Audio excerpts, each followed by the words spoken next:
Bonjour, mes amis, votre chaîne Well of Berry. Aujourd'hui, nous allons parler d'un nouveau sujet et d'une nouvelle culture qui est liée à les maladies qui touchent le framboisier au Maroc. Les maladies qui touchent le framboisier au Maroc sont principalement dues aux champignons.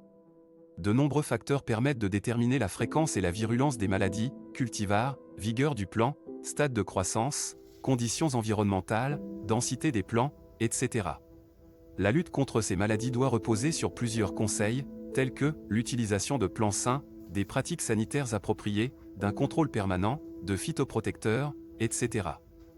Le choix du site et du sol sont également essentiels afin de garantir une bonne gestion phytosanitaire. Une taille appropriée ainsi qu'un bon éclaircissage permettront de mieux lutter contre ces maladies. Focus sur ces maladies du framboisier dont est victime le Maroc. Le Phytophthora des racines. Le Phytophthora des racines est l'une des maladies majeures qui affectent les framboisiers. Cette maladie est causée par 8 espèces différentes, minimum, de champignons telluriques.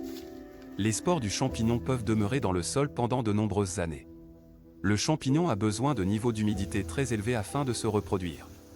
Des conditions de sol mouillé ou mal drainé favorisent le développement de la maladie. Les symptômes sont constatés lorsque les tiges flétrissent et l'extrémité de la pousse dépérit. Les feuilles infectées jaunissent prématurément ou semblent roussies le long des bordures et des veines. Des tiges saines peuvent dépérir soudainement et tomber durant la fin du printemps et en été. Les feuilles peuvent prendre une coloration jaune, rouge ou orange et commencent à brunir sur les bords. Au fur et à mesure, les tiges affectées dépérissent et meurent. Si les conditions sont favorables au développement de la maladie, elle peut s'étendre le long du rang. Le dépérissement des tiges. Cette maladie est causée par le champignon Didymella aplanta. C'est une maladie commune du framboisier au Maroc. Les symptômes apparaissent à la fin du printemps ou au début de l'été, sous forme de taches ou de bandes d'un brun chocolat, bleu foncé ou mauve sur les pétioles et les tiges fructifères. Ces lésions deviennent de plus en plus larges jusqu'à ce que la tige soit cintrée. Avant la fin de l'été, les tiges se craquellent et cassent dans le sens de la longueur. La structure fructifère reproductive noire prend alors la forme d'un bouton. Ces structures hivernent et libèrent des spores dans l'air le printemps suivant. Elles peuvent aussi suinter sur la surface du pédoncule en période pluvieuse. Les effets associés au dépérissement des tiges sont une augmentation de la sensibilité du plant à la gélivure, une récolte réduite par le flétrissement et la mort, des entrenœuds infectés, les foliotes qui se fanent et tombent prématurément. La nécrose des blessures. Cette maladie est causée par le champignon Leptospirea coniotyrium. Elle attaque les tiges en croissance des framboisiers et entraîne des lésions brunes sur la tige, par endroits. La rouille du framboisier. La rouille des fruits est causée par le champignon Phragmidium rubidae et peut constituer une maladie inquiétante pour la production de la framboise au Maroc durant les périodes de pluie prolongées. Des petites pustules, remplies de spores poudreuses jaunes ou oranges se forment sur la surface inférieure des feuilles infectées. Les calices des fleurs, les pétioles et les fruits peuvent aussi être attaqués lors de leur développement. Sur les fruits, des pustules se forment et rendent les baies inattractives et non commercialisables en frais. La verticilliose. Elle est causée par le Verticillium dahli. C'est une des maladies les plus inquiétantes du framboisier. Ce champignon peut survivre dans le sol de nombreuses années.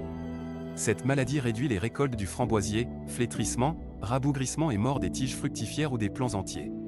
Le vert des feuilles inférieures touché par esterne. Les feuilles flétrissent progressivement en partant de la base de la tige vers le haut. Elles deviennent jaunes et tombent. À la fin, elles deviennent presque défoliées. La maladie est encore plus sérieuse dans les sols mal drainés, suite à un hiver froid et à un printemps humide. L'oïdium, causé par Sphaerotheca maculari, elle affecte le feuillage des framboisiers. Les feuilles des baies développent des taches vertes sur la surface supérieure. Et, elles sont accompagnées d'une croissance mycélienne poudreuse et blanche. Les repousses réellement infectées sont longues et fileuses avec des feuilles naines qui se courbent au somme. Le développement s'accentue avec la chaleur et la sécheresse. Cette maladie est répandue dans les haies denses avec une mauvaise circulation d'air et sous serre. La tache des feuilles. Cette maladie est causée par le champignon Sphaerulina rub. C'est une maladie foliaire commune aux framboisiers et fréquemment observée au milieu et à la fin de l'été. On distingue cette maladie par la formation de petites taches brunes sur les feuilles. Elle mesure entre 3 et 4 mm de diamètre. À terme, la feuille devient jaune, puis brune et tombe. Elle se manifeste généralement sur la partie inférieure de la tige, condition la plus favorable au développement du champignon. Des lésions peuvent également apparaître sur les tiges et sur les pétioles.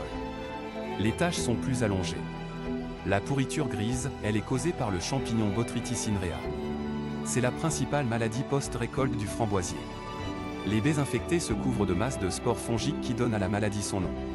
Si elles ne sont pas cueillies, les baies malades se momifient et restent attachées au plant. La maladie se développe assez rapidement sur les fruits endommagés ou trop mûrs. La maladie peut commencer à la période de floraison. Merci d'avoir regardé un nouvel épisode et un nouveau sujet avec votre